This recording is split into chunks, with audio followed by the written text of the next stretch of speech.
y estructuras en fascículos, ¿verdad? La característica de la inervación es diferente y la función es diferente. Sin embargo, en el cuerpo existe más músculo liso unitario que multiunitario. ¿Cuál es la diferencia entre el unitario y el multiunitario? Que el unitario se contrae todo al mismo tiempo, ¿se acuerdan? ¿Quiénes son los que tienen músculo liso unitario? ¿Cuáles son los órganos que tienen músculo liso unitario? Todas las vísceras, por ejemplo, el intestino, el estómago, el útero, ¿verdad? Entonces el útero no se contrae en partes. Una vez que se contrae primero la parte superior, después la parte media y después la parte inferior. Cuando el útero se contrae como un todo. Esa es la ley del todo o nada. Cuando una fibra se estimula, todo se estimula al mismo tiempo. O no se estimula nada. Esa es la ley del todo o nada. Que mencioné aquí. Entonces, una sola fibra. ¿Y qué hace que si una fibra se estimula, el resto se va a estimular al mismo tiempo? ¿Qué hace? Las uniones estrechas que tienen las fibras, ¿verdad? Todas las fibras están unidas por uniones estrechas. Entonces, cuando hay un estímulo, por más pequeño que sea, todo el músculo se va a estimular, todo el órgano se va a estimular al mismo tiempo, ¿verdad? Eso ocurre en el tracto digestivo. Entonces, todo el tracto digestivo, cuando se estimula el esófago, hasta el colon ya está estimulado. Todo empieza a tener vegetación, ¿verdad? Y eso dura más tiempo que el músculo esquelético. El músculo esquelético, su estímulo va al pico y luego desciende, ¿verdad? Y el músculo liso, sin embargo, permanece la estimulación, permanece la contracción hasta que disminuye el músculo. Bueno, y sin embargo, el multiunitario es muy similar al músculo esquelético, ¿verdad? Solamente que es involuntario, como el del iris, por ejemplo. Cuando yo le coloco la luz a una persona, ¿qué va a pasar con su pupila? ¿Qué va a pasar? ¿Se va a aumentar o se va a contraer? Se va a contraer. Claro que se va a contraer, se tiene que cerrarse. Entonces yo le pongo una luz, se va a cerrar para que la luz no impacte en la retina, ¿verdad? Entonces hay pero no, es que se estimulan los dos, un ojo no se estimula, por eso es multiunitario, ¿verdad? Bueno, el músculo liso multiunitario, las características más importantes de las fibras musculares lisas multiunitarias es que cada una de las fibras se puede contraer independientemente, como el de la pupila. Y su control se ejerce principalmente por señales nerviosas. El estímulo sería el reflejo de la luz, en el caso del músculo ciliar, y también del músculo del iris, del ojo. Otro que también más o menos usa el mismo reflejo sería el de los párpados. Cuando algo te van a meter en el ojo y uno tiene una reacción de cerrar rápidamente. Bueno, después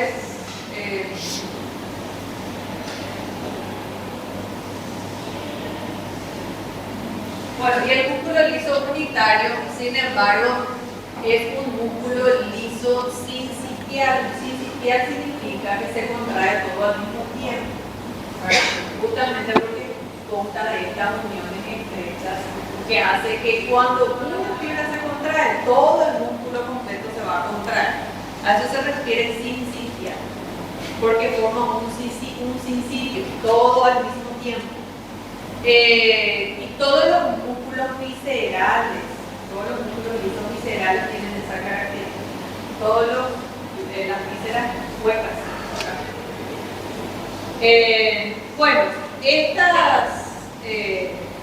estas uniones, ¿verdad? Se llaman uniones en hendidura, que son las que unen las membranas de la fibra. Y son uniones muy estrechas. De modo que cuando existe un potencial y una sola fibra se estimula o ocurre potencial de acción a través de esas uniones, todas las fibras se van a estimular al mismo tiempo o van a ser potencial de acción al mismo tiempo. Después le vamos a ver cómo es la estructura. Bueno, el músculo liso no tiene la misma disposición estriada que el músculo esquelético y los filamentos de actina y miosina que se encuentran en el músculo esquelético. Bueno, los filamentos de actina están unidos por cuerpos densos, ¿verdad? Esas son las uniones en hendidura o uniones estrechas, y algunos de estos cuerpos están dispersos en el interior de la célula y se mantienen en su posición unidos entre sí todo al mismo tiempo, ¿verdad? Por estructuras de proteína, y otros están unidos por la membrana celular y forman enlaces con cuerpos densos de las células unas al lado de otras, lo que permite que todos tengan la misma fuerza de contracción. Bueno, los filamentos de miosina están entrelazados entre las actinas, y los filamentos de actina presentan un diámetro más de 2 veces mayor que los de actina. La misma cosa que en el músculo esquelético, ¿verdad? Los filamentos de miosina son más grandes que los filamentos de actina. Los filamentos de actina son más pequeños. Eso no varía demasiado. Bueno, y eso le hace principalmente diferente. Más bien los cuerpos densos que se encuentran en el músculo liso y que no se encuentran en el músculo esquelético hacen esa diferencia funcional entre uno y otro. Bueno, y ahí están, fíjense cómo es la disposición. Ambos tienen filamentos de miosina y filamentos de actina. Los filamentos de actina son mucho más gruesos que los de miosina son más gruesos que los de actina. Solamente que fíjense ahí, el filamento de miosina se encuentra en el medio y los filamentos de actina le rodean al de miosina. Entonces la disposición no es una disposición estriada como se ve en el sarcómero, ¿verdad? Que están uno debajo del otro. En este caso solamente el de miosina, que es bien grueso, está en el medio y los otros le rodean. Y esas uniones que están ahí en color lila, esos son los cuerpos densos que le unen a las fibras.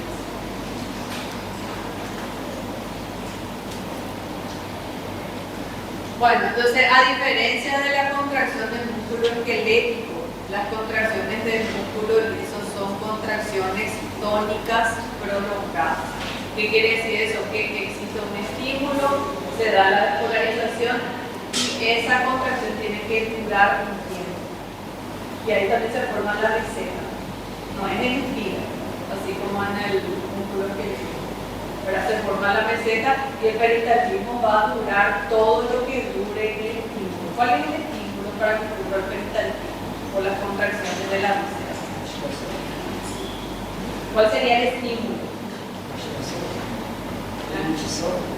¿La qué? Masticación. Deglución. Sí. ¿Por qué? Porque se distiende. La distensión en el... Entonces cuando yo trago el alimento, ¿qué pasa con el esófago? Se abre, se distiende, se dilata, y esa distensión, ese es el estímulo que va a iniciar la despolarización. Que va a iniciar la despolarización para que ocurra el peristaltismo. Cuando vemos un sistema digestivo vamos a ver que hay varios tipos de estímulos. Existe un estímulo cefálico, un estímulo a nivel del estómago, ¿verdad? Y otro estímulo químico. Entonces hay varios estímulos. Bueno, entonces la contracción es una contracción tónica prolongada que a veces dura horas o fíjense días. En el caso de la materia fecal, ¿cuánto tiempo tarda la materia fecal en salir? A veces 7 días la gente terminada. O sea que quiere decir que mientras que esté el cuerpo extraño, ahora que sería la materia fecal en el colon, va a haber peritonitis. Por más que sea poco, ¿verdad? Pero va a haber cierto peristaltismo y todo eso va a durar días, horas, hasta que eso sea expulsado, ¿verdad? Entonces por eso la contracción tiene que ser prolongada, no es como en el músculo esquelético. Imagínense que días de ahí contraído, ¿qué es lo que va a pasar en nuestro músculo esquelético? Se va a romper, ¿verdad? O se va a lesionar si ocurre eso. Bueno, las características físicas y químicas de la contracción del músculo liso, justamente por eso son distintas a las del músculo esquelético. Bueno, acá existen justamente los puentes cruzados, ¿verdad? Y que serían estos. Estos serían los puentes cruzados, ¿verdad? En el medio sería que está la miocina, ¿verdad? Los puentes cruzados y unidos por los cuerpos medios.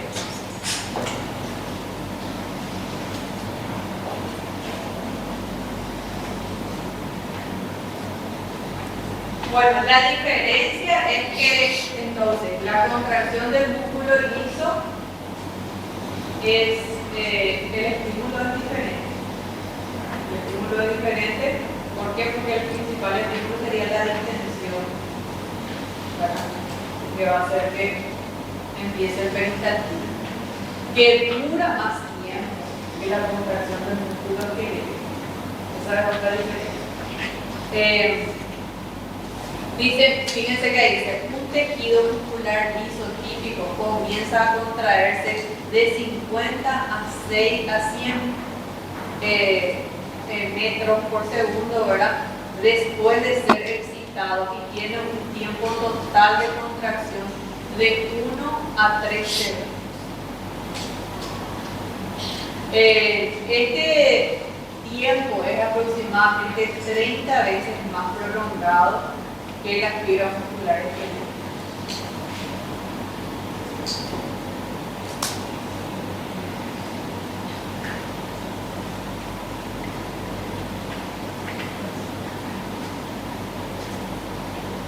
Bueno, el mecanismo de cerrojo es cuando ocurre la contracción del músculo liso y hay una especie de bloqueo, ¿verdad?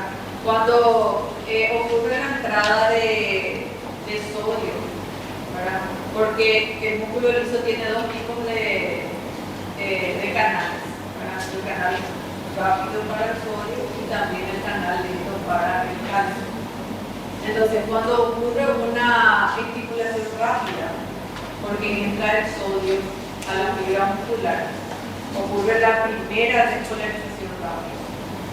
Y luego, cuando ocurre la entrada del calcio extracelular, se da esa meseta en donde se prolonga la contracción y ahí ocurre ese mecanismo cerrojo. ¿Qué quiere decir eso?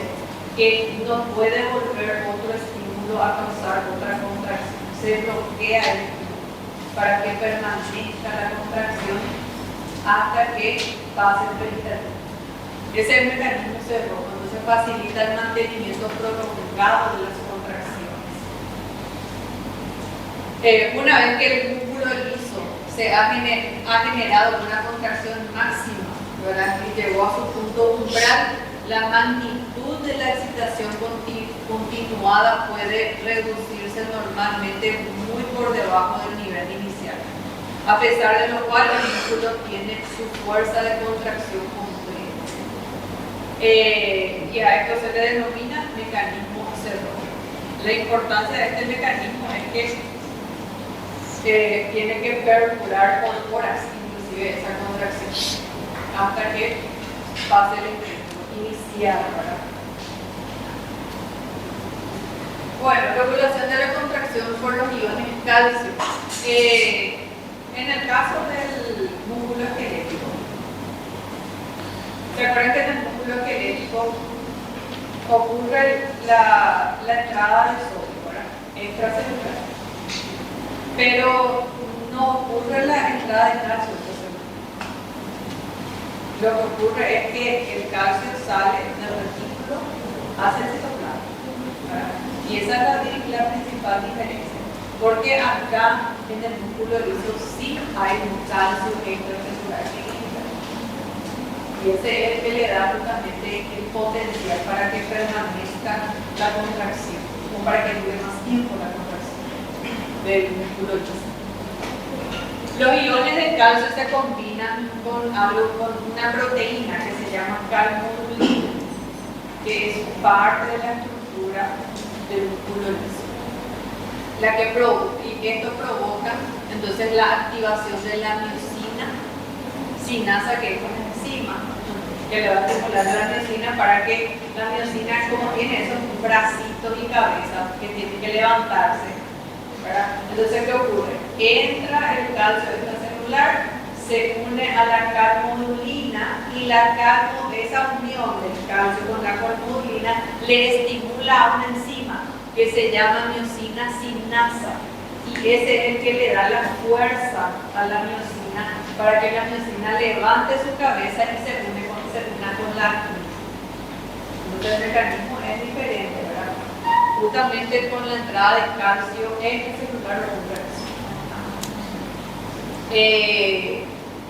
Bueno, entonces fíjense, en el músculo esquelético existe troponina.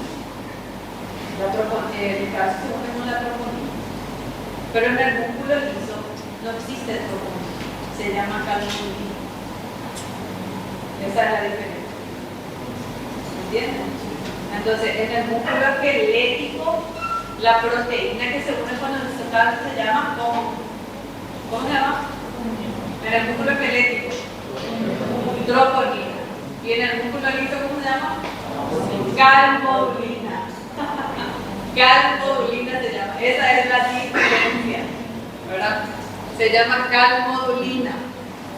¿Y qué hace la calmodulina? ¿Qué hace cuando el calcio se une a la calmodulina? ¿Qué pasa? ¿Le activa a quién? A la miosina sinasa. ¿Qué es la miosina sinasa? Una enzima. ¿Y qué hace esa enzima? Hace la mediación para la fosforilación. La fosforilación es el que va a hacer el golpe de fuerza.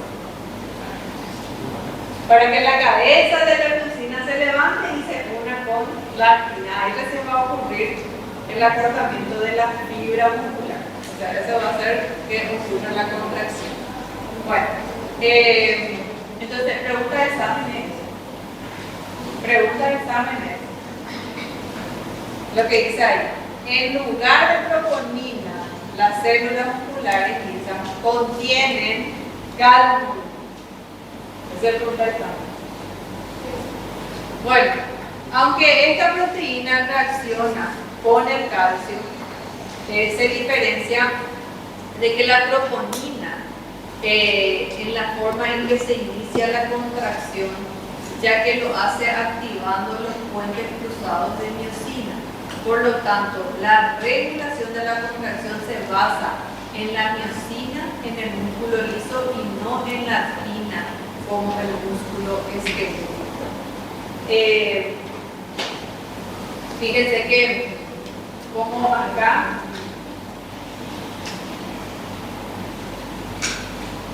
existen los puentes cruzados. Y la miosina solamente está en el medio. Entonces, la miosina, cuando ocurre la entrada del calcio hacia el interior de la célula, el calcio directamente se va a unir con la proteína de la calmodulina. Ese va a activar la miosina sinasa y la miosina va a levantar la cabeza, ¿verdad?, para unirse a los puentes cruzados. cruzado. Cuando ocurre la estimulación en una de estas fibras, todas las fibras se van a despolarizar al mismo tiempo. ¿Por qué? Gracias a esta unión.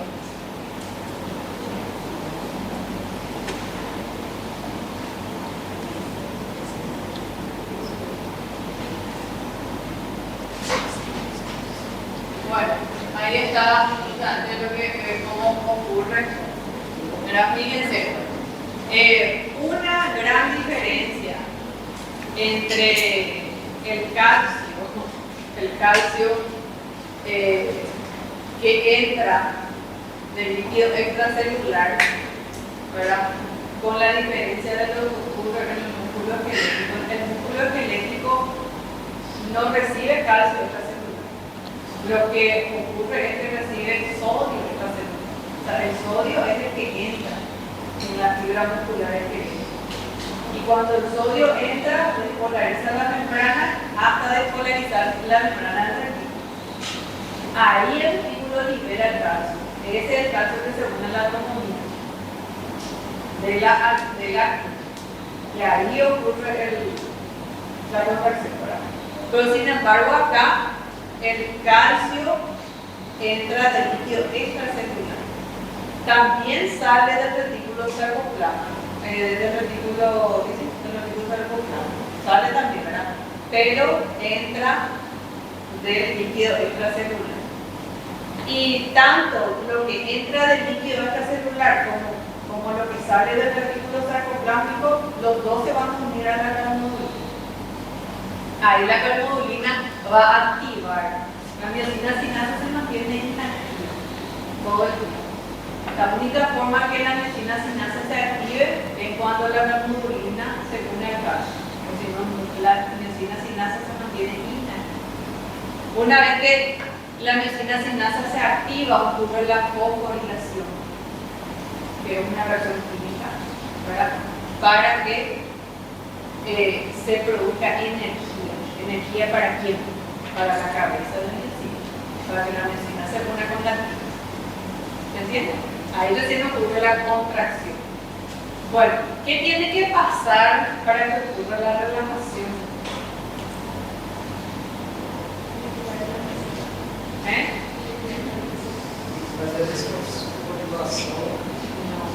La meseta sí va a ocurrir, ¿verdad?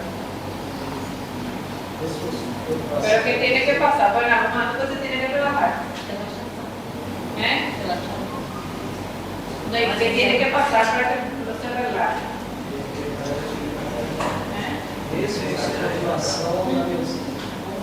Se tiene que volver a inactivar, o sea, tiene que ocurrir la desfosforilación, no la fosforilación, tiene que ocurrir la desfosforilación para que se inactive de vuelta la miosina sinasa, ¿verdad?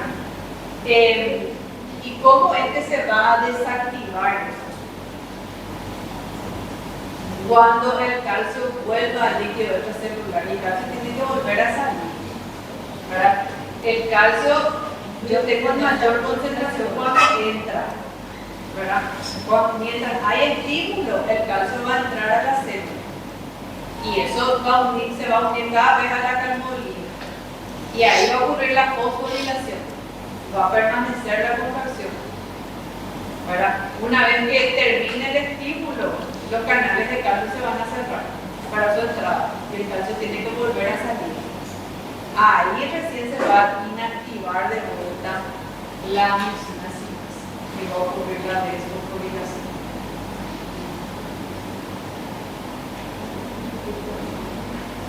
Bueno,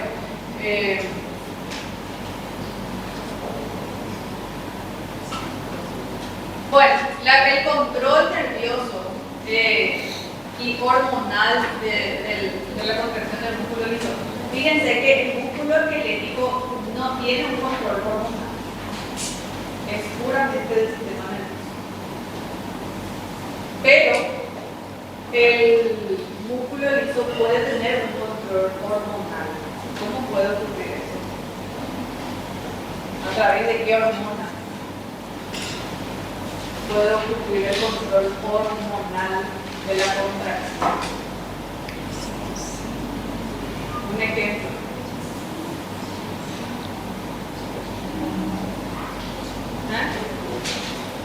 ¿Cómo se contrae el útero?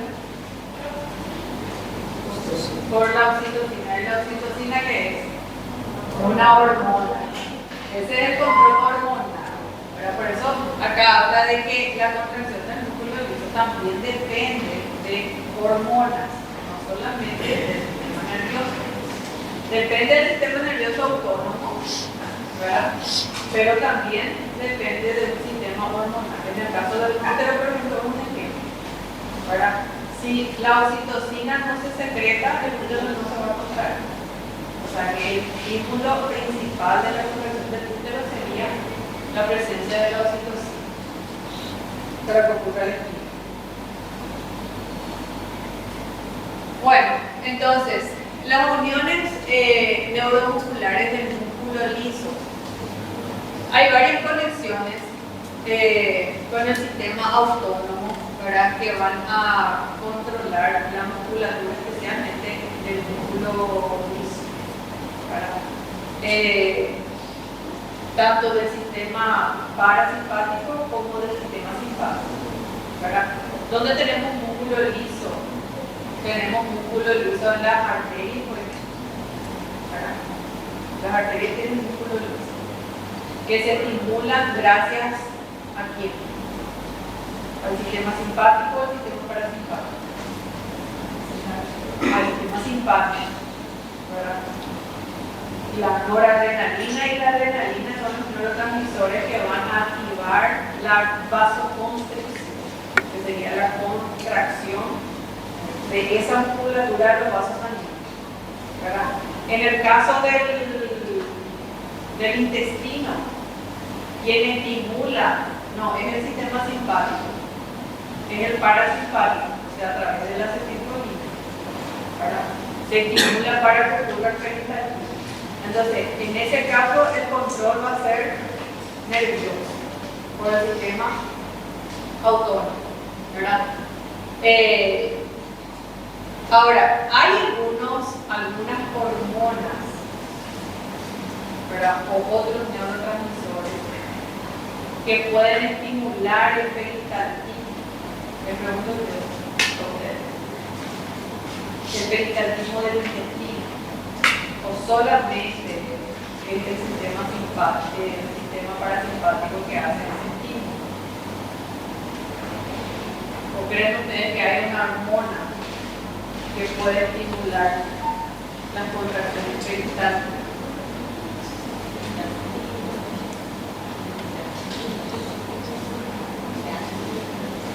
La gastrina es una hormona. La gastrina es una hormona que se secreta en el estómago, ¿verdad? Y esa gastrina también induce al aumento del peristaltismo, especialmente en el estómago, ¿verdad?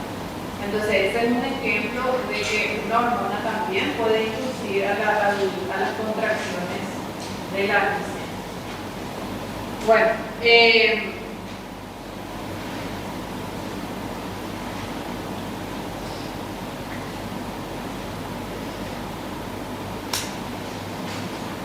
Bueno, la acetilcolina y la noradrenalina pueden tener efectos excitadores o inhibidores en la unión neuromuscular del músculo liso. Y ahí justamente está el ejemplo. ¿Qué hace la noradrenalina en los vasos sanguíneos?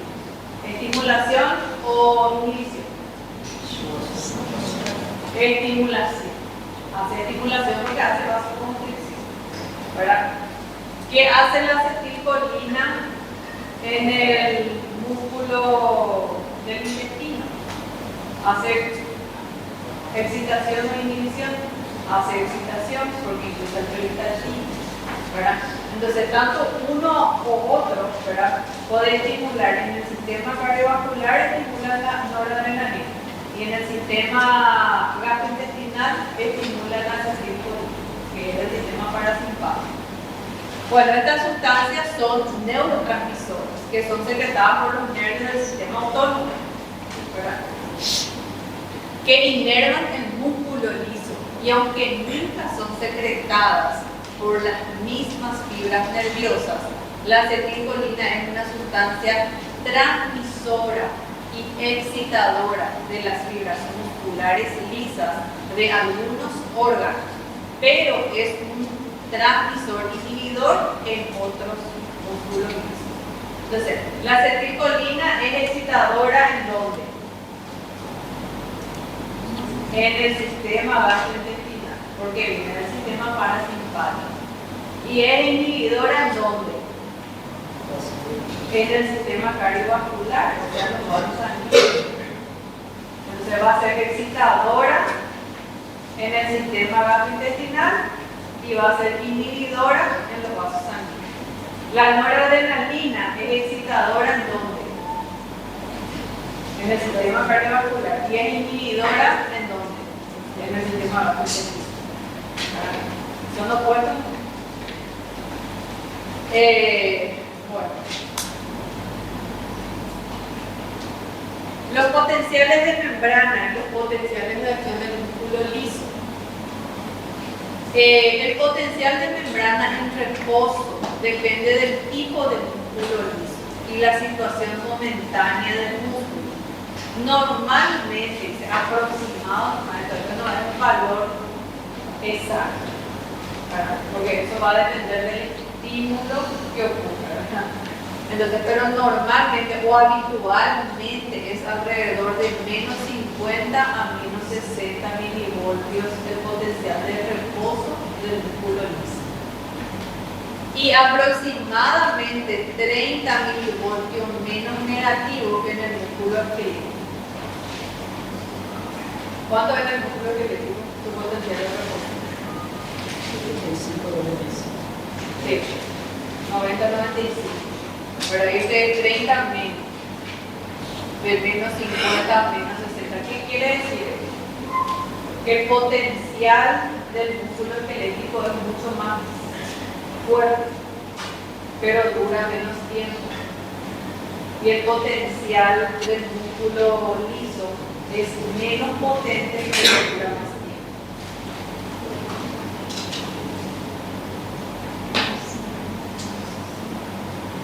Bueno, dice normalmente no se producen en la mayoría de los tipos multiunitarios.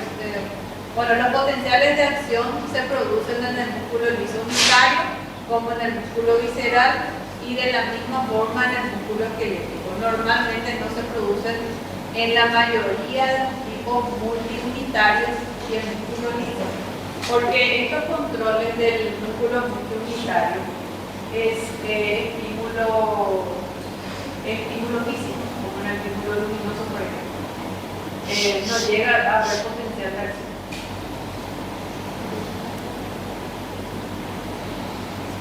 Bueno, ¿cómo eran los potenciales de acción en el músculo esquelético? ¿En espiga o en meseta? En espiga. Los potenciales de acción en el músculo esquelético son los potenciales en espiga. Sin embargo, acá en el músculo liso hay los dos tipos de potenciales. Tenemos los potenciales en espiga y también tenemos los potenciales de acción con meseta. ¿Qué significa meseta?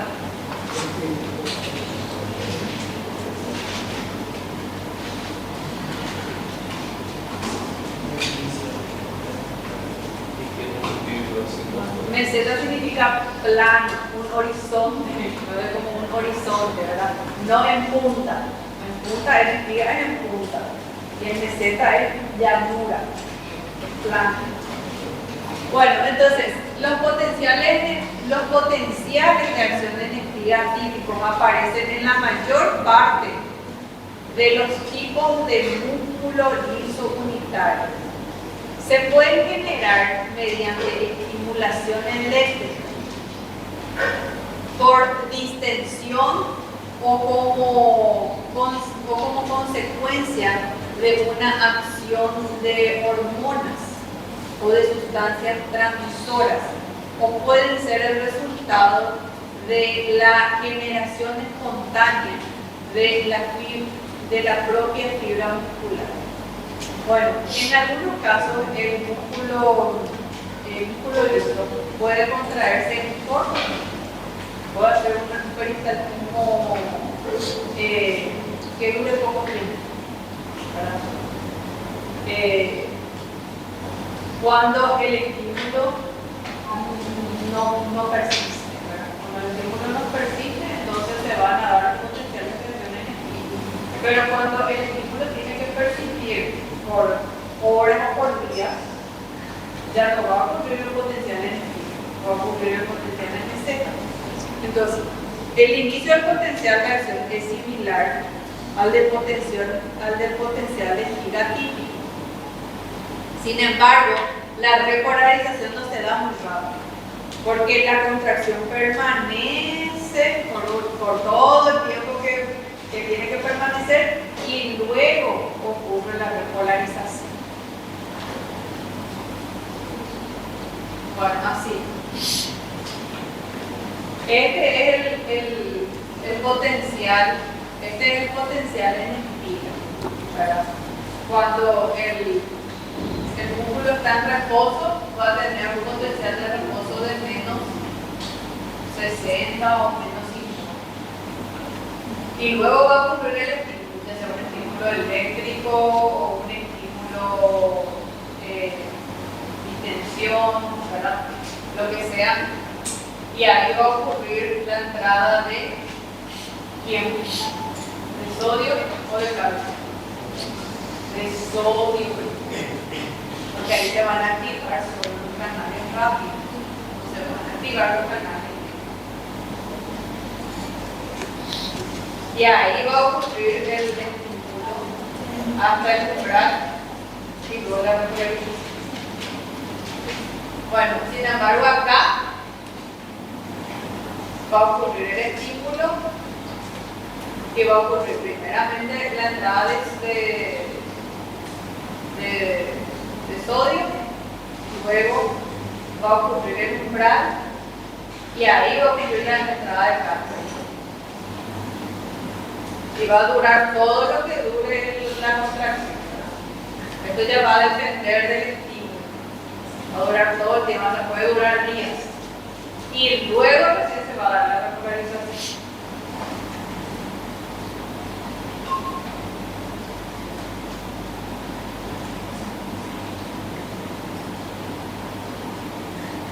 Bueno, los potenciales de ondas lentas del músculo unitario pueden conducir a la generación de potenciales de acción. En el músculo liso se dan dos tipos de ondas, las ondas lentas y las ondas rápidas. Eso se debe al cristalismo, ¿verdad? Porque en realidad las contracciones del músculo liso no es como la del músculo esquelético, que es una contracción completa, ¿verdad? Sino que son contracciones en ondas, ¿verdad? Que son unas contracciones oscilantes, dice el libro, ¿verdad? Y eso va a depender de la intensidad del estímulo. Si yo tengo un estímulo poco intenso, las ondas van a ser lentas, así como olas, así son. Si tengo un estímulo poco intenso, las ondas van a ser lentas. Pero si tengo un estímulo muy intenso, las ondas van a ser rápidas.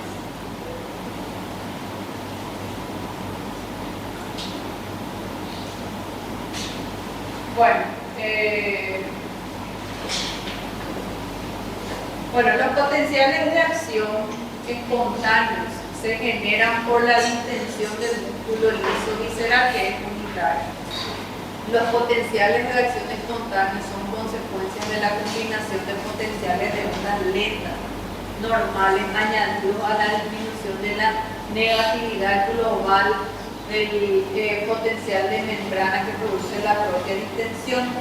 Esta respuesta a la distensión permite que la pared del tubo digestivo, cuando se distiende excesivamente, se contraiga automática y rítmicamente, resistiéndose a la distensión. Le voy a mostrar un gráfico.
tiene dos esfínteres, un esfínter superior y un esfínter inferior. Todo el músculo va a ser involuntario. Cuando ocurre el estímulo, supongamos un estímulo cuando llega el bolo alimentario en la boca, ¿verdad? La boca empieza a secretar saliva, ¿verdad? Se forma el bolo alimentario y ahí ya comienza el peristaltismo, ¿verdad? Ese es un estímulo cefálico, ¿verdad? Porque el bolo alimentario todavía no pasó en el esófago, sigue en la boca. Pero sin embargo, ese estímulo cefálico, ¿verdad? El sistema nervioso ya va a empezar a hacer un peristaltismo. Y ese peristaltismo se llama peristaltismo primario. Entonces, acá el estímulo es netamente nervioso, el sistema nervioso central. ¿Quién hace ese estímulo?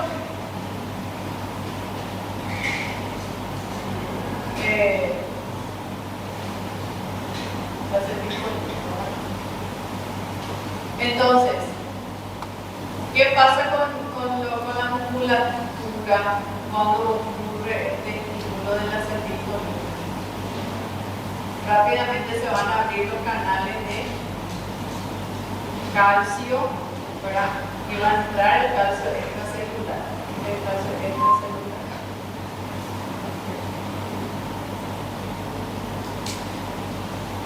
Y el aumento de calcio extracelular es que va a empezar a despolarizar la membrana, ¿verdad? Pero aparte de eso, va a salir también calcio del retículo sarcoplasmático. Y ambos calcios se van a unir aquí. ¿Cómo se llama? Calculina.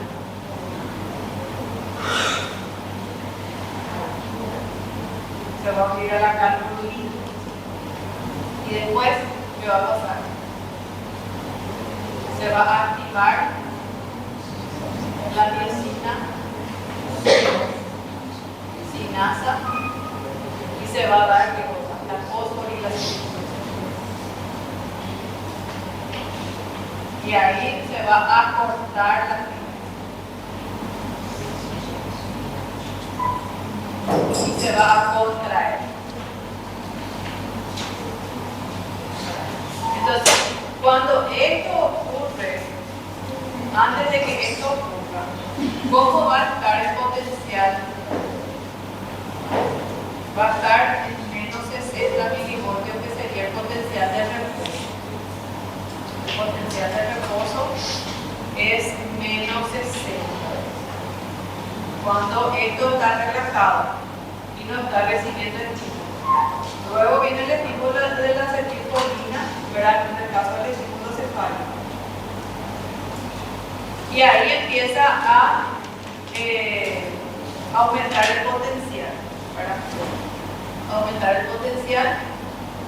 Y esto, mientras el bolo alimentario pasa, ¿verdad? Ya va a recibir un estímulo cefálico y luego el bolo alimentario va a pasar al esófago. Y el esófago, ¿qué va a pasar? Se va a distender. Entonces ahí va a aumentar el peristaltismo. ¿Por qué? Porque la estimulación cefálica más la distensión es un doble estímulo, ¿verdad? Entonces, como este bolo alimentario tiene que pasar hasta el estómago, este peristaltismo primario va a aumentar la intensidad. Entonces el potencial de reacción también tiene que aumentar en ese caso, ¿verdad? Y se va a dar a lo que se llama peristaltismo secundario, que son contracciones más rápidas y más potentes que van a hacer que el bolo alimentario pueda lograr pasar, especialmente si ese bolo alimentario es un bolo alimentario grande. Entonces, cuando la persona no mastica bien la comida y traga, el esófago tiene que hacer un peristaltismo más potente, eso se llama peristaltismo secundario. Y ahí evidentemente la intensidad de la contracción tiene que ser mayor. Entonces debemos también vamos a pasar a una capa para que el bolo alimentario pueda lograr pasar directamente ya al bolo. Y hay un peristaltismo terciario, pero ese peristaltismo terciario es mucho más potente y siempre es patológico. El peristaltismo terciario nunca es visionario. Siempre es patológico. ¿Cuándo se da el peristaltismo terciario? Cuando hay un reflujo del contenido del estómago hacia el esófago, eso se llama reflujo gastroesofágico. Y cuando ese reflujo sube al esófago, el esófago tiene que iniciar un peristaltismo mucho más potente que el secundario y eso hace que se dilate mucho más el esófago y vuelve, causado dolor rectointestinal. Y ese es el peristaltismo terciario.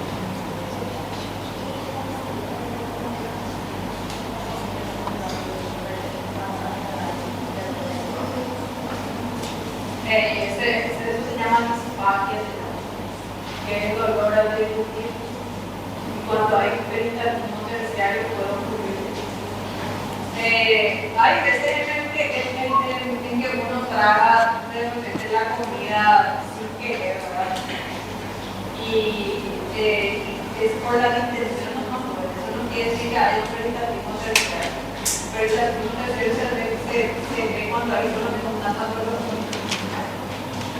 En ese caso, que si tragas una comida, podemos estar por la distensión brusca, como la lesión.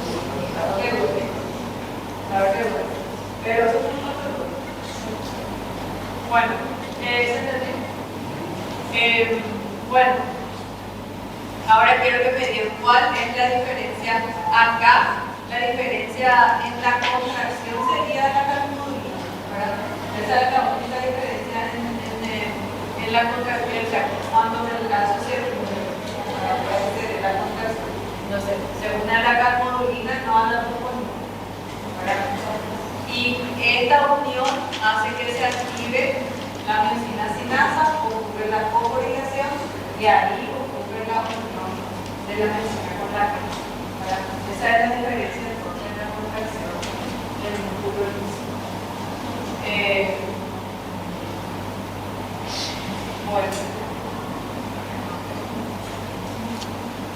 Bueno, ahora vamos a hacer un recreo.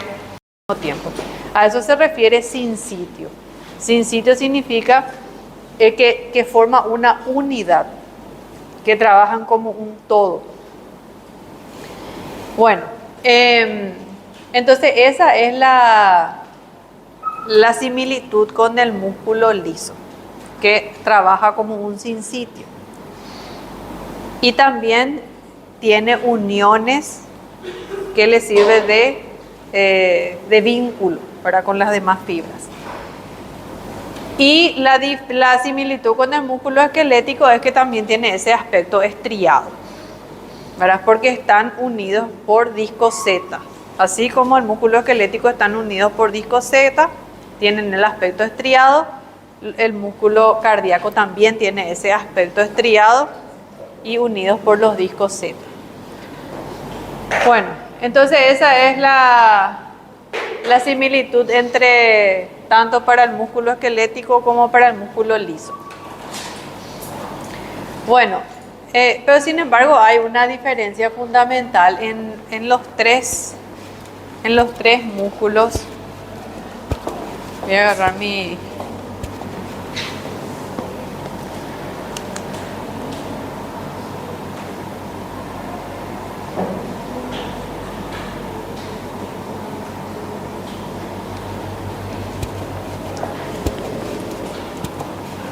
Bueno, según el aspecto estructural, ¿verdad? El músculo esquelético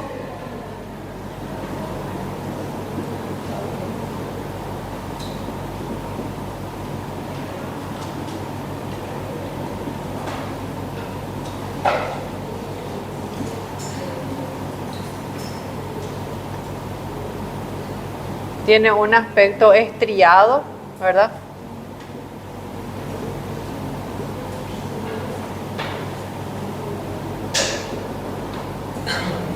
pero los núcleos son periféricos.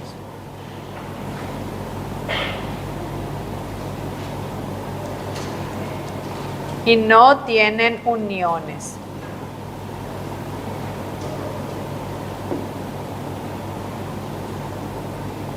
Ese es el músculo esquelético.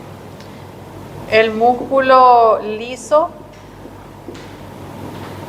es involuntario.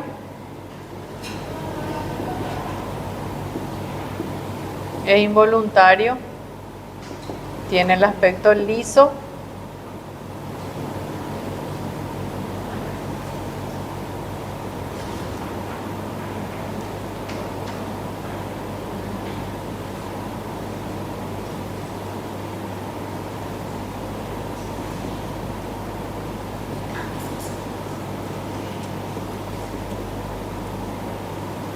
Y tienen estas, ¿cómo se llaman estos cuerpos?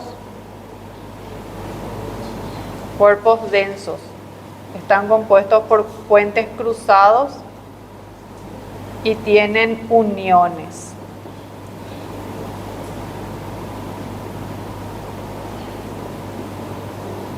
Que son los cuerpos densos.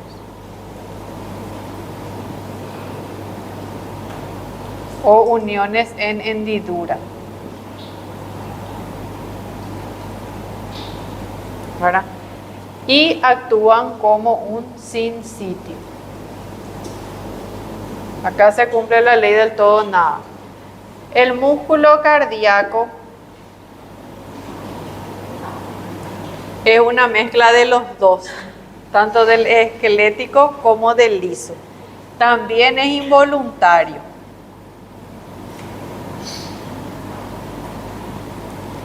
Tiene un aspecto estriado.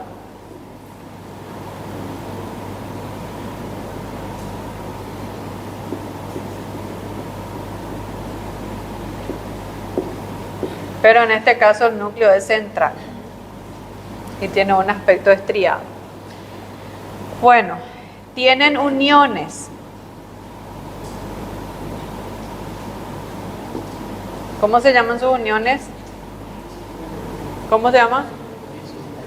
Discos intercalados.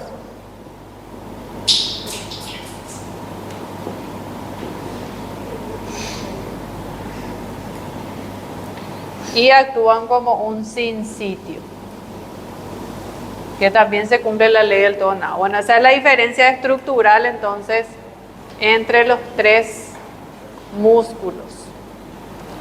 Bueno, diferencia estructural. Ahora, la diferencia es la despolarización. ¿Cómo es la despolarización y el mecanismo de contracción en el músculo esquelético? ¿Cuánto es su potencial de reposo? Aproximado. ¿Cuánto es su potencial de reposo? Menos 90. ¿Verdad?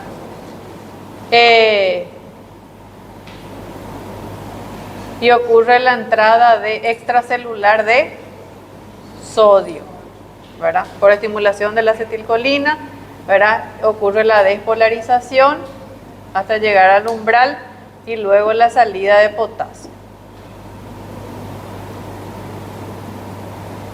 Bueno, cuando ocurre la entrada de sodio para despolarizar la membrana de la fibra muscular, ¿qué ocurre después? La salida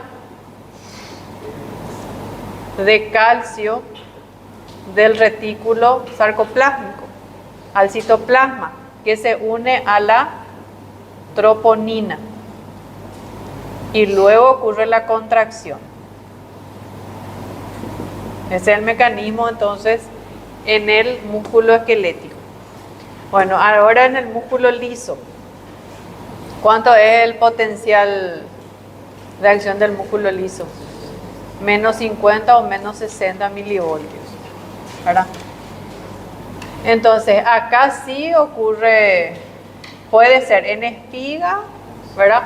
O puede ser en meseta, dependiendo del estímulo. Y esta meseta va a durar todo lo que dure la contracción. Pero acá lo que le caracteriza no es necesariamente la entrada de sodio, sino que la entrada de calcio extracelular. Porque lo que le caracteriza para que ocurra la contracción del músculo liso es la entrada de calcio extracelular. Lo que no se da en el músculo esquelético, porque en el músculo esquelético no entra calcio extracelular, lo que entra es sodio. El sodio despolariza la membrana y el calcio sale del retículo sarcoplásmico. Ahí se une la troponina. Pero sin embargo, en el músculo liso entra el calcio para despolarizar a través de los canales lentos, ¿verdad? Y el calcio que entra del líquido extracelular más el calcio que sale del retículo sarcoplásmico, los dos van a unirse ¿a quién? A la calmodulina. Van a unirse a la calmodulina. Y esta unión, ¿qué va a hacer? Va a activar la miosina sinasa. La miosina sinasa. Y esto va a hacer que ocurra la fosforilación y la contracción, ¿verdad? Bueno, después en el músculo cardíaco, el músculo cardíaco tiene dos canales, un canal rápido y un canal lento, ¿verdad? Y ahora les voy a mostrar acá en la diapositiva.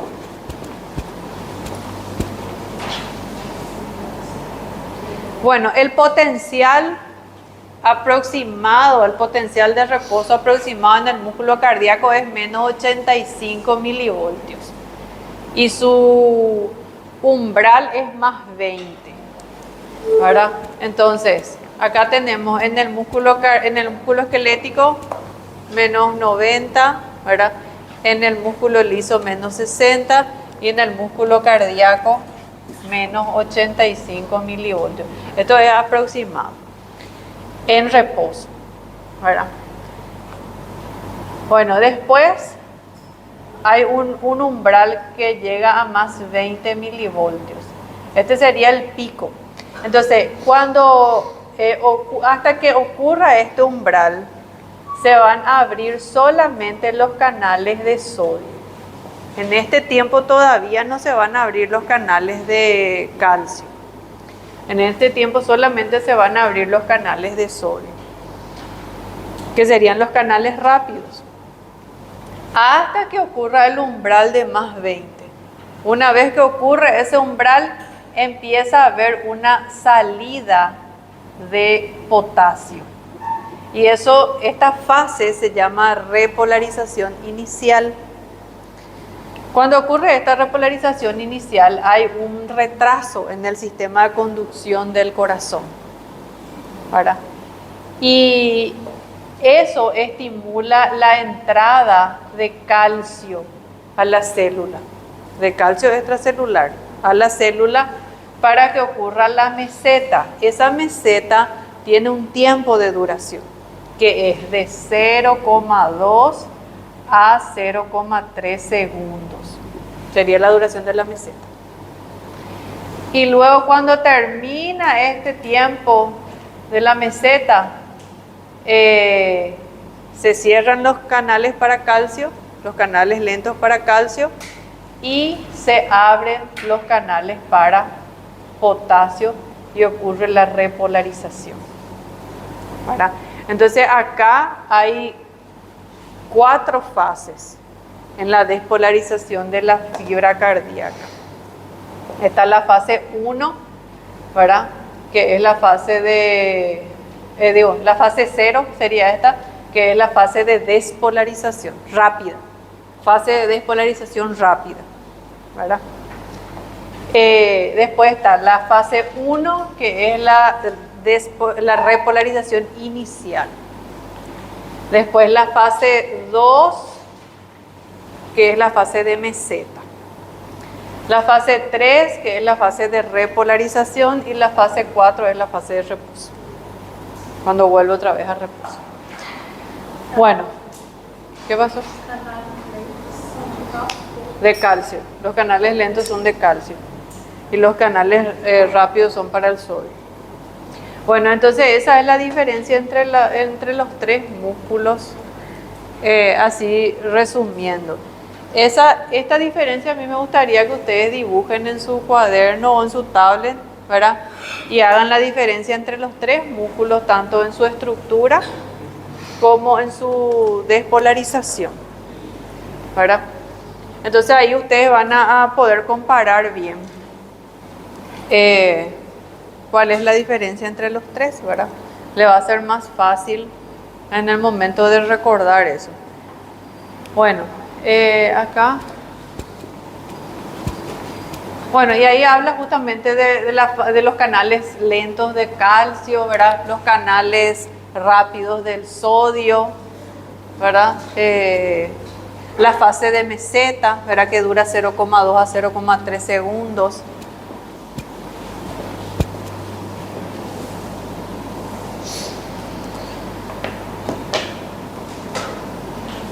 Bueno, la velocidad de conducción.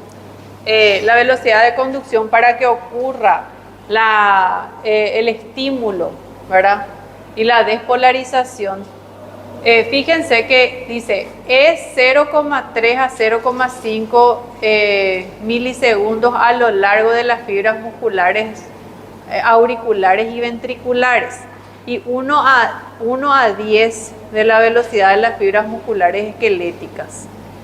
En el sistema especializado de conducción del corazón es 4 metros por segundo, lo que permite una conducción rápida de la señal excitadora hacia las diferentes partes del corazón. ¿Dónde se da más rápido la conducción? En el corazón, en el ventrículo, especialmente en el ventrículo. ¿Por qué? ¿Por qué en el ventrículo hay una alta conducción? ¿Por qué? No. Hay una estructura que tiene una muy alta velocidad de conducción. Las fibras de Purkinje. Las fibras de Purkinje son de muy rápida y alta conducción, y eso hace que tenga un sistema especializado, ¿verdad? Por eso el corazón tiene un sistema especializado que hace que la transmisión de ese impulso y la despolarización sea mucho más rápida. O sea, la velocidad sea mucho más rápida. Bueno, como en todo estímulo, ¿verdad? En toda despolarización hay un periodo refractario relativo y un periodo refractario absoluto. Eso se da en todas las despolarizaciones.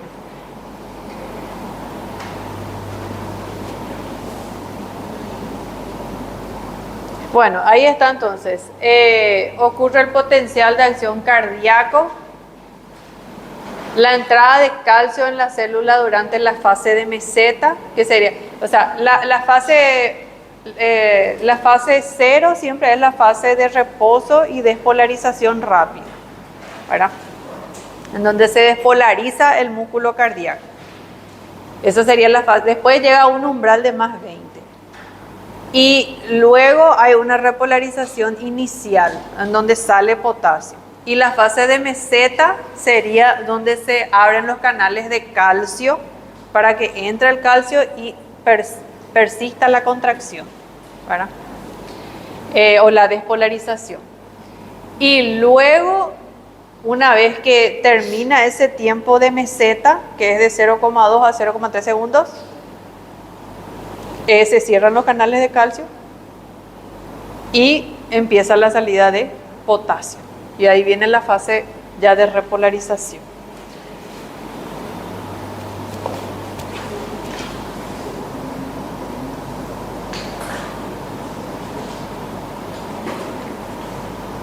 Bueno, ¿dónde comienza el estímulo? El estímulo comienza siempre en el marcapaso principal, que es en el nódulo sinusal, ¿verdad? Ahí va a comenzar el estímulo, y cuando se estimula el nódulo sinusal, se va a estimular la primera fibra cardíaca y todas las dos aurículas se van a despolarizar al mismo tiempo, ¿verdad? Porque actúa como un sinsitio, ¿verdad? Bueno, una vez que ocurre la despolarización de las aurículas, va a haber un retraso. ¿En dónde? En el nódulo auriculoventricular. ¿Cuánto dura ese retraso? 0,2 a 0,3 segundos. Ese es el retraso que ocurre acá. ¿Para qué ocurre ese retraso ahí en el nódulo auriculoventricular? Para dar tiempo a que los ventrículos se llenen completamente y para que se cierren las válvulas auriculoventriculares. O sea, por eso ocurre ese retraso. Y luego el ventrículo no se despolariza todo al mismo tiempo. El ventrículo se despolariza, se contrae sí todo al mismo tiempo, pero no se despolariza todo al mismo tiempo. Se despolariza primeramente el tabique, después se despolariza el miocardio y luego se despolariza la parte externa del corazón. O sea, en 3 partes se despolariza, pero se contrae sí a todo al mismo tiempo. La contracción sí es todo al mismo tiempo. Con la despolarización se despolariza en tiempos diferentes. Claro que es rapidísimo, ¿verdad? Pero sí se despolariza en tiempos diferentes. Y eso es lo que hace que se puedan ver las ondas del electrocardiograma, ¿verdad? Porque cuando se despolariza la aurícula, se marca la onda P del electrocardiograma. Cuando ocurre el retraso, no se marca ninguna onda, se traza el intervalo PR. Y luego, ese es el retraso. Luego ocurre la despolarización de este tabique. Ahí se marca una onda hacia abajo, que es la onda Q. Para nosotros es la onda Q y para los brasileños es la onda Q. Y luego se marca otra onda que indica la despolarización del miocardio, que es la onda R. La onda R, la más alta de todas. Y luego, por último, se despolariza la parte externa del corazón, que es la onda S. Por eso ahí en la despolarización ventricular se cumple el complejo QRS, que es la despolarización ventricular. Y luego en la repolarización, ya cuando ocurre la repolarización, en la última fase, se marca la onda T, que es el electrocardiograma. Entonces, ahí podemos ver cómo ocurre la conducción eléctrica del corazón. A través del electrocardiograma podemos ver cómo ocurre la despolarización, la conducción eléctrica al corazón, porque siempre tiene que iniciar en el nódulo sinusal y tiene que terminar en la punta del corazón. La despolarización es así, tiene una dirección, ¿verdad? Y nosotros lo que vemos en el electrocardiograma es que si realmente la conducción comenzó en el nódulo sinusal y terminó en la punta del corazón, o si esa despolarización no se desvió, eso podemos ver a través del electrocardiograma. Y después ustedes van a entender esa parte después de esto ya vamos a dar también el electrocardiograma. Bueno, ahí está, justamente lo que se da, ¿verdad? Acá, en el estímulo. La meseta que ocurre justamente especialmente en el área del ventrículo, ¿verdad? La fase 0. ¿Cómo es la fase 0? ¿Cómo se llama la fase 0? Despolarización rápida. La fase 0. ¿Qué pasa en la fase 0? Entra sodio. ¿Cómo se llama la fase 1? Repolarización inicial. ¿Qué pasa en la repolarización inicial? Sale potasio. Sale potasio. ¿Cómo se llama la fase 2? Meseta. ¿Qué pasa en la fase 2? Entra calcio. Entra calcio. La fase 3, repolarización. Sale potasio. Y la fase 4, reposo. Esas son las 4 fases, entonces eso también es pregunta de examen.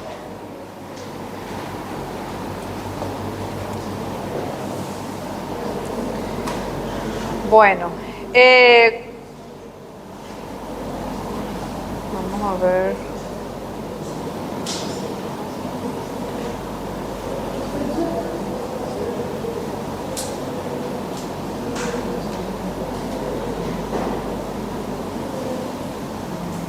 Bueno, ahí hay un gráfico también que muestra las fases otra vez.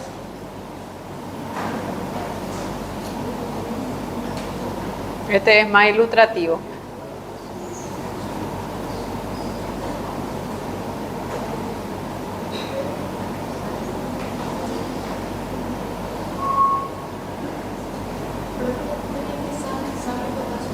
¿Qué? Sale potasio. El potasio siempre sale.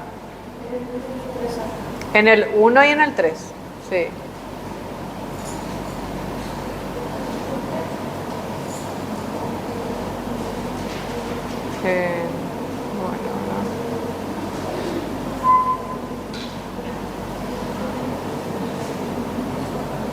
Right.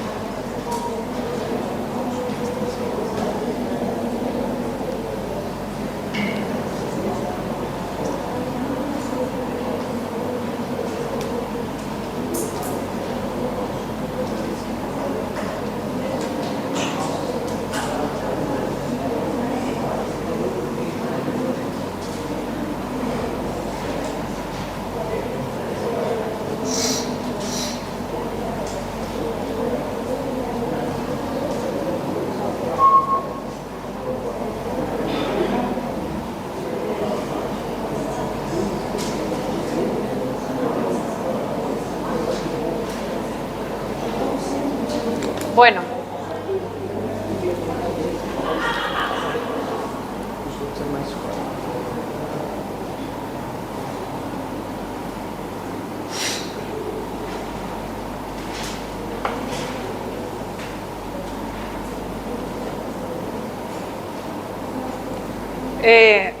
Acá les voy a explicar una cosa. En el corazón se secreta algo que se llama péptido natriurético auricular. ¿Escucharon ya? De ese péptido. Bueno, ¿dónde están esos péptidos, esas proteínas? Están en las paredes de la aurícula. Las paredes de la aurícula. Las paredes de la aurícula tienen unas vesículas que están llenos de este péptido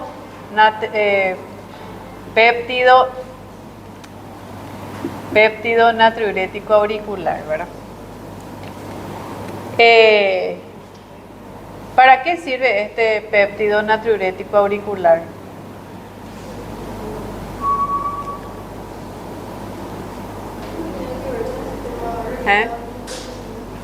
Y ahí les voy a explicar qué tiene que...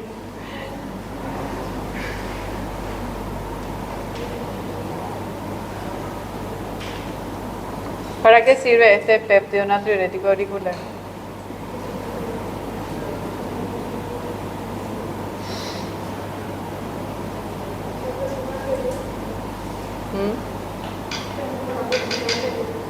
¿Para qué? Sí. Bueno,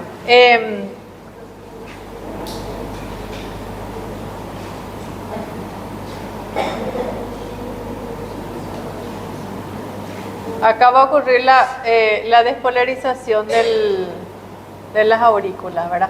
Las aurículas en teoría tienen que despolarizarse todo al mismo tiempo porque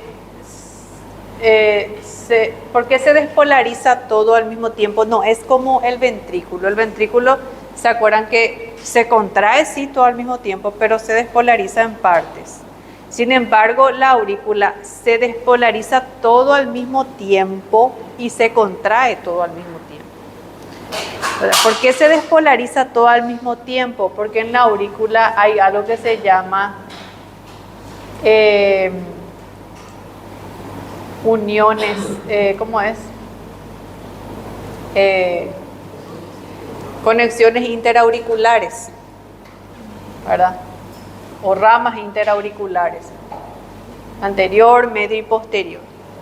Y todas estas van a unirse en un siguiente punto que es el nódulo auriculoventricular, ¿verdad? Entonces, cuando ocurre la despolarización de una fibra a través de esos discos intercalares, se va a despolarizar y se va a contraer toda la aurícula al mismo tiempo, ¿verdad? O sea, primero ocurre la despolarización y luego ocurre la contracción. No es que ocurre primero la contracción y después la despolarización. Primero ocurre la despolarización y luego va a ocurrir la contracción, ¿verdad? Entonces, el corazón va a recibir sangre de las venas cava superior y de las venas pulmonares, ¿verdad? Que van a traer sangre oxigenada al ventrículo izquierdo y sangre desoxigenada al ventrículo derecho, a la aurícula derecha, ¿verdad? Entonces, las válvulas auriculoventriculares están abiertas cuando el corazón está relajado, no están cerradas. Las válvulas auriculoventriculares cuando el corazón está relajado, cuando está en reposo, está relajado. Y estas válvulas auriculoventriculares, como están sostenidas por las cuerdas tendinosas y los músculos papilares que están acá en el ventrículo, ¿verdad? Entonces, cuando está relajado, está abierto. Entonces, la sangre que viene del sistema, que es la sangre desoxigenada, que viene del sistema, va a llegar a la aurícula derecha acá, y la sangre de los pulmones va a llegar todo al mismo tiempo. Y como las válvulas auriculoventriculares ya están luego abiertas, la sangre se va a cargar directamente a los ventrículos. El 80% se va a cargar directamente, ¿verdad?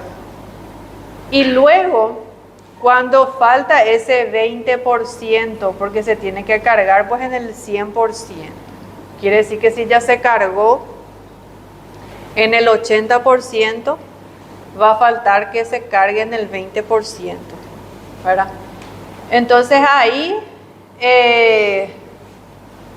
la aurícula va a aumentar un poquito de presión, porque la presión de la aurícula, porque la aurícula pues nunca se carga de sangre la aurícula. La aurícula nunca se carga de sangre porque siempre está abierta, ¿verdad? ¿Cuándo va a aumentar de presión? Va a aumentar de presión, su presión siempre es 0 milímetros de mercurio cuando está relajado, 0 milímetros de mercurio cuando está relajado, porque nunca tiene sangre. Y solamente aumenta un poquito. En el ventrículo derecho aumenta hasta 6 milímetros de mercurio. Y en el ventrículo izquierdo aumenta hasta 8 milímetros de mercurio. ¿Cuándo? Cuando se contrae. Solamente cuando se contrae, esos segundos que se contrae, aumenta hasta 6 o hasta 8, ¿verdad? Y luego, cuando se contrae, ¿qué pasa? Se carga este 20% y se cierran las válvulas auriculoventriculares. Y ahí ocurre el retraso de la conducción. Para dar tiempo a que las válvulas se cierren, ¿verdad? y la conducción se retrasa acá. Y luego la sangre que está acá tiene que salir por las venas, por la arteria aorta y la arteria pulmonar. Tiene que salir al sistema y de vuelta al pulmón otra vez, ¿verdad? Entonces, ahí hay un aumento de presión en el ventrículo que tiene que superar la presión arterial. Tiene que superar un poquito para que estas válvulas se puedan abrir, tanto la aorta como la pulmonar. Y cuando se abre ocurre la contracción del músculo, de los dos músculos, del derecho y el izquierdo, y ocurre la eyección de la sangre hacia la aorta y hacia la arteria pulmonar. Solamente que acá ocurre el retraso, entonces la despolarización va a ser en parte. Primero se despolariza el tabique, luego se despolariza el miocardio y luego la parte externa, y la contracción se da todo al mismo tiempo. Ahí ocurre la eyección de la sangre, ¿verdad? Ahora, esto en cuestiones fisiológicas, ¿verdad? Y también en cuestiones fisiológicas cuando uno hace ejercicio físico o cuando aumenta la volemia del cuerpo, porque yo consumí mucha sal, consumí mucho sodio, consumí mucha agua, evidentemente la volemia va a aumentar. ¿Por qué? Porque el líquido extracelular va a aumentar, porque yo consumí mucho sodio, consumí mucha agua. ¿Y qué va a pasar con la sangre? Va a aumentar la volemia en cuestiones fisiológicas, pero el cuerpo va a tener que regular esa cantidad de sangre, porque la contracción muscular que hace el músculo va a depender de la cantidad de sangre que tiene que expulsar, ¿verdad? Entonces, si yo tengo mucha volemia, el músculo va a tener que hacer mayor fuerza para poder expulsar la sangre y superar la resistencia de la arteria. Y ahí es cuando actúa el péptido natriurético auricular. Porque cuando llega más cantidad de sangre, esta presión va a aumentar más, ¿verdad? Cuando llega más cantidad de sangre, mayor volemia, esta presión aumenta. Aumenta esta presión y estas vesículas se rompen. Y ahí se libera el péptido natriurético auricular. Y este péptido natriurético auricular va a actuar a nivel renal de forma que se libere, se orine más sodio. Por eso se llama natriurético, de natriuresis. Se orina sodio, de forma de que pueda bajar otra vez la volemia del cuerpo. Entonces ayuda a mantener no solamente la presión sanguínea y la volemia del cuerpo, sino que también la función cardíaca, para no sobrecargarle al corazón en sus presiones, porque todo está relacionado. La conducción eléctrica va a estar relacionada a la función mecánica del corazón, ¿verdad?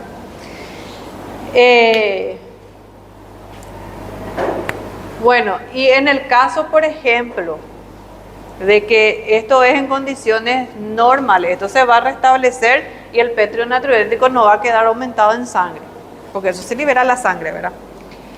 Eso en cuestiones fisiológicas va a estar bien regulado. Pero en cuestiones patológicas, este péptido puede aumentar. Puede aumentar. ¿Cuándo? Cuando hay un reflujo de sangre del ventrículo